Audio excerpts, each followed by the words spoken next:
Alô, pessoal. Eu estou fazendo esse vídeo porque várias pessoas perguntaram como é que eu estou vendo a presente situação política no Brasil, com todo este negócio da CPI da Lava Toga, esses conflitos entre o presidente e a classe política, etc, etc. Bom, o que eu estou vendo é o seguinte. Na época do impeachment da Dilma, nós tínhamos 3 milhões de pessoas na rua, todas voltadas contra o PT e voltadas contra o esquema corrupto, contra a elite corrupta. E ali só o que faltava era uma liderança firme, capaz de utilizar esta imensa força para a derrubada do establishment corrupto. O pessoal não teve coragem de fazer isso, e em vez disso foram lá trocar tudo pela cabeça da Dilma. Foram lá para a classe política dizer: nós poupamos todos vocês se vocês nos entregarem a Dilma. Quem fez isso foi o pessoal do MBL, né? Uma situação revolucionária de você ter a massa na rua gritando, e você precisa ali de um Lenin, de um George Washington, de um tipo assim, e aparece o Kim Catacoquinho. Então, foi o que deu. Ora, depois que o pessoal então recuou e entregou tudo em troca da pura cabeça da Dilma, agora querem que o Bolsonaro enfrente sozinho a luta que eles não tiveram coragem de enfrentar. Que o Bolsonaro se volte contra o STF, contra a Venezuela, contra mais isso, mais aquilo. Falei: epa, peraí, vocês querem matar o homem? Vocês botaram ele lá sem... Não tem militância bolsonarista nenhuma pronta para defendê-lo, para dar respaldo a ele. Então vocês passam a responsabilidade de uma nação inteira para um único sujeito, para ele fazer tudo isso. Isso é absolutamente impossível. Então, o que tem de fazer agora não é ficar cobrando o Bolsonaro porque ele faça isso, mais aquilo outro. Não, você tem que se organizar para apoiá-lo, meu Deus do céu. Não é o que ele pode fazer por você, é o que você pode fazer por ele. A coisa mais urgente no Brasil é uma militância bolsonarista organizada. Note bem, eu não disse militância conservadora, nem militância liberal, nem coisa nenhuma. Eu falei militância bolsonarista. A política não é uma luta de ideias, não é uma luta entre ideias, é uma luta entre pessoas e grupos. Então você tem que saber, não o que abstratamente e genericamente você está apoiando, mas quem você está apoiando. Quem? A pessoa ou o grupo determinado. Tem que parar com esse negócio, vamos dizer, essas concepções ideológicas gerais que não levam a parte alguma. Você saber que você é conservador não quer dizer que você sabe o que você vai fazer no momento decisivo. O que você tem que saber é exatamente de que ação se trata, o que temos que fazer. Então, por exemplo, outro dia estava aí o pessoal querendo forçar o Ministério da Educação a distribuir as verbas para estados e municípios, em nome do quê? De um princípio federalista. Bonito! Só que é o seguinte, estados e municípios estão na mão do PT. Então, quer dizer, a teoria está certa, mas a situação está errada.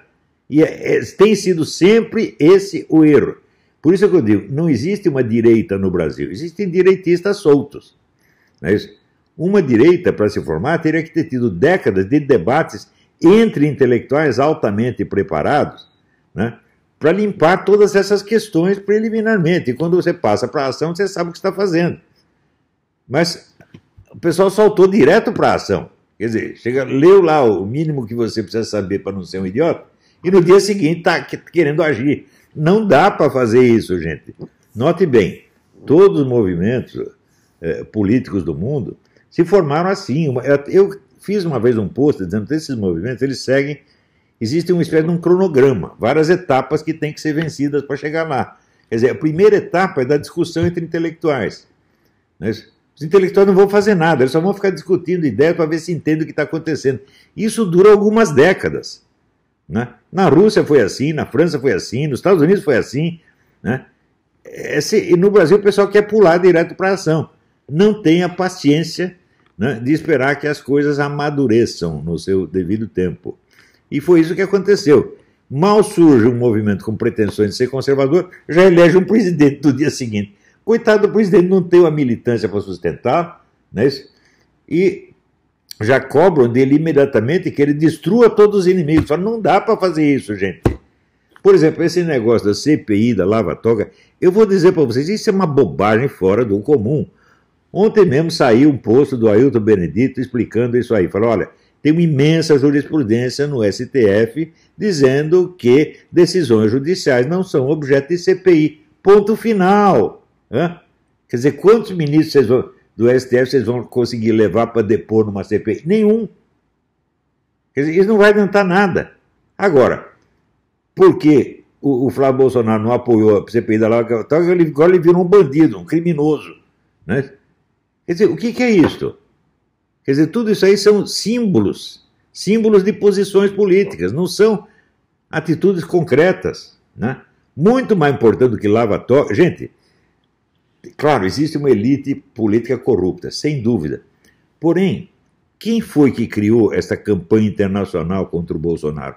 Foi a elite política corrupta? Não, meu filho, foram os petistas. Petistas e pissolistas, sobretudo jornalistas. A classe jornalística é um grande inimigo do Brasil, porque ela está identificada com o Foro de São Paulo, trabalha para o Foro de São Paulo. Quem é que tem o contato com os jornalistas do mundo inteiro? Os jornalistas do Brasil. Não foi o Toffoli, não foi o Gilmar Mendes, não foi o pessoal do STF, não foi o Nhonho, né? Não foi o Santos Cruz. Não, foram os jornalistas, meu Deus do céu. Então, a coisa mais urgente desde o primeiro dia, é a CPI do Foro de São Paulo. Porque até hoje não circula informação correta sobre o Foro de São Paulo. O pessoal não tem ideia da medida do problema. Né? São tão imbecis que eles acham o seguinte: o Foro de São Paulo são só as assembleias. Então você vai lá ver aqueles velhos discutindo besteira na Assembleia e diz, isso aí não é nada.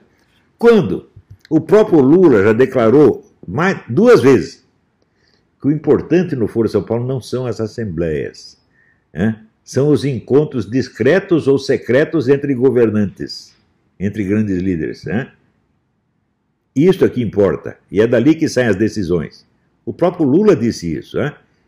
Ele ia lá, participava da Assembleia. Lula nunca ligou muito para a Assembleia, embora ele fosse o presidente da Assembleia do Foro. O que importava era a conversa dele em particular com o Manuel Marulanda, com o Chaves, etc. Né? Então, o Foro é o centro do poder latino-americano, gente. Não é um STF. Pô, vocês estão loucos. Então, vocês querem, assim, atacar uma elite que não é sequer esquerdista, é apenas corrupta. Por quê? Porque a esquerda já atacou essa elite antigamente. Ela ora ataca, ora se alia, tá certo? Então, a direita nacional continua sendo pautada pela esquerda, meu Deus do céu. Vamos combater a corrupção. Não, vamos combater o comunismo primeiro, seus idiotas. Não entenderam ainda? Hein? Quer dizer, o problema no Brasil não é a corrupção, é o Foro de São Paulo. É o poder esquerdista. Meu Deus do céu. E isso não é um problema ideológico. O que está atrapalhando o Brasil não é a ideologia esquerdista, é a rede de ação esquerdista, que ocupa todos os postos, manda em tudo, tá certo? Tem o controle integral da mídia e das universidades e tem a rede de apoio espalhada no mundo inteiro, no New York Times, no Washington Post, no London Times, no raio que eu parta, no Der Spiegel. Hein? Esse é o poder no Brasil. O pessoal do STF não é tão poderoso quanto vocês imaginam. Hein? Que conexões políticas tem essa gente no exterior? Nenhum. Agora, o PT, PSOL, etc., tem tudo. Hein? Então, esse é o ponto. Agora, o presidente tem que se concentrar suas forças no combate a isto. Eu vejo que ele fica irritado com a mídia, tá certo? E às vezes, enquanto fala umas coisas ofensivas para a mídia, isso não adianta nada, evidentemente. Ele tem que falar manso, mas tem que agir de maneira decisiva. Eu pergunto assim, quantos processos estão rolando contra jornalistas mentirosos? Você vai ver nenhum. Então, xinga os caras, mas não faz nada contra eles. Por que o presidente era assim? É porque ele não tem respaldo, ele não tem uma militância organizada trabalhando para ele. Se tivesse, por exemplo, nós já teríamos uma equipe de 100 advogados fiscalizando o que esses jornalistas fazem e processando um por um. Ele mentiu contra o governo, processo em cima de você. É a maneira mais simples de lidar com isso. Mas note bem, eu estou falando isso desde o começo da década de 90. Falei 1000 vezes para os militares. Vocês estão deixando esses camaradas mentirem contra as Forças Armadas. Não pode deixar. O sujeito mentiu contra as Forças Armadas, você tem que meter um processo nele. Desde o começo da década de 90. Daí as pessoas dizem, mas não adianta processar porque não dá nada. Escuta, meu filho, o processo não vale pela sentença final do juiz, mas pelo próprio processo. Eu já sofri processo do qual eu fui absolvido, o processo acabou com a minha vida. Simone Weil já dizia, para o réu inocente, sofrer um processo já é um castigo imenso. E eu sei, eu fiquei 6 anos gastando dinheiro, tendo que correr atrás de documentos, testemunho, o tempo todo, acabou a minha vida. No fim, fui absolvido. Quer dizer, eu não vou pagar pelo crime que eu não cometi, mas eu já paguei porque eu já gastei todo o meu dinheiro. Então, processo, ele é uma arma para você amarrar a mão do seu inimigo. Não é para meter ele na cadeia. Às vezes você não consegue meter na cadeia. Mas, se um desses jornalistas tiver 20 ou 30 processos para responder, ele está lascado. Tá certo? Se tivesse, por exemplo, processado o Caco Barcelos, quando ele inventou aquela mentira contra o Exército, centenas de jornalistas teriam ficado inibidos de seguir o exemplo dele. Algum milico processou? Não, não processou. Por quê? Porque não tem ideia de como as coisas funcionam. Se você pega assim, qual é a cultura política que no Brasil tem os militares e os políticos? Eles leem as publicações do Council of Foreign Relations, Eles leem Foreign Affairs e as publicações do Foreign Affairs. Tudo furado. Isso é só conversa mole. Se você quer saber realmente o que está acontecendo, procura no Council of Foreign Relations um sujeito que saiba sobre o Dugin o que eu mostrei ali no meu debate. Nenhum deles sabe. Minha cachorrinha que está querendo dar um palpite. Não quero saber sua opinião. Você fique quietinha. Então, eu ali naquele debate esclareci mais sobre a natureza do Dugin, a natureza do poder russo, do que todo esse pessoal. Até hoje eles não entenderam do que se trata. Em primeiro lugar, porque todos seguem a doutrina Morgenthau, que o agente fundamental do processo são os estados. E, meu Deus do céu, o movimento comunista antecede de mais de 70 anos a União Soviética e dura depois dela. Será que isso não basta para mostrar que o Estado é um instrumento do poder e não a origem do poder? O poder está nas organizações políticas, meu Deus do céu. Às vezes organizações secretas ou esotéricas. É ali que está a origem da coisa. Porque é dali que surgem as ideias. Simples. Qual é a importância das ideias? É muito simples.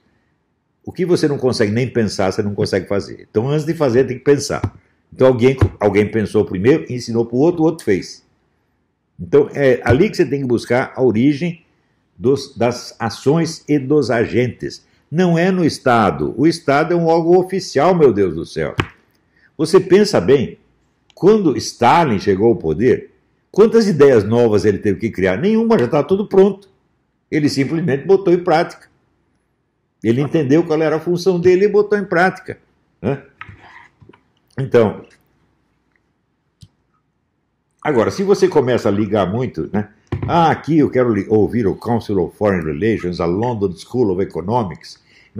Você quer ouvir o mundo oficial e você acha que o mundo oficial vai te dar a realidade das coisas? Você tem que ver o extraoficial. Só o observador individual, só o estudioso individual, sem conexão oficial, entende o que se passa. Os outros, quem está no posto oficial, tem uma identidade pública a defender. Você está entendendo? Então não pode dizer as coisas como ele vê. Ele tem que dizer as coisas como o chefe dele quer, ou como o departamento dele quer. Então, todo este material produzido por essas grandes entidades não vale nada cientificamente.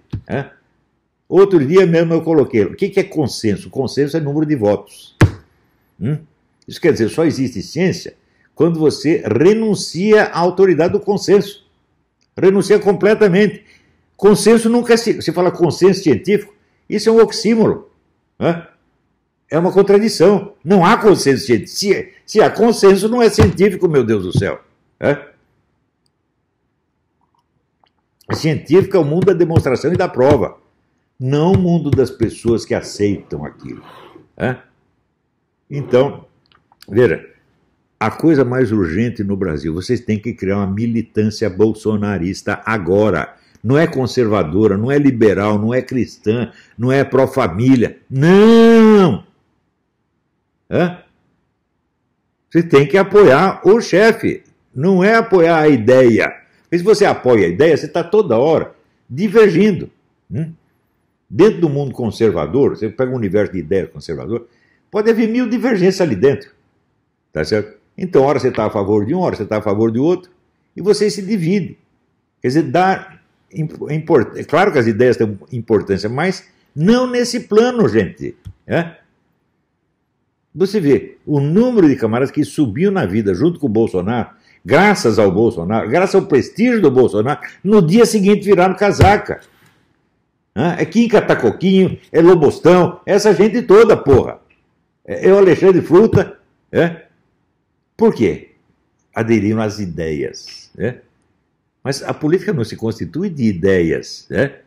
A política são ações que refletem um poder. Essas ações são empreendidas por indivíduos reais. Então você tem que estar a favor deste e contra aquele.